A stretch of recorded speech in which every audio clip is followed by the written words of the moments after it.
What is the kingdom of God? Righteousness, peace and joy in the Holy Ghost. ఏంటి దేవుని రాజ్యం అంటే?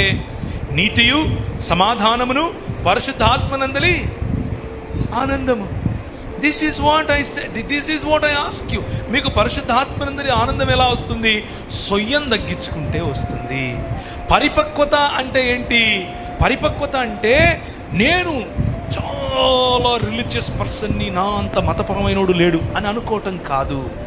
ఇశ్రాయేలు, నీ భాగ్యం ఎంత గొప్పది, ఎందుకంటే నీకు పెద్ద పెద్ద మీసాలు ఉన్నాయి, ఎందుకంటే నీ తలకాయ మొత్తం ఎంటుకలు ఉన్నాయి. కాదు, నిన్ను రక్షించిన యెహోవా, నిన్ను రక్షించిన యెహోవాను బట్టి నీకు భాగ్యం.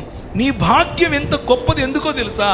యెహోవా రక్షించిన నీకెంత భాగ్యం. నీకు అసలంత సీన్ లేదే, నీకంత హక్కు లేదే, అయినా కానీ ఆయన అందరిని విడిచిపెట్టి నిన్ను పట్టుకుంటున్నాడు. ఎంత భాగ్యమయ్యా నీది అని చెప్పుకోవటం. This is what maturity is. పరిపక్వత అంటే యేసుక్రీస్తు ప్రభువునందలి సరళతను అర్థం చేసుకోవటం.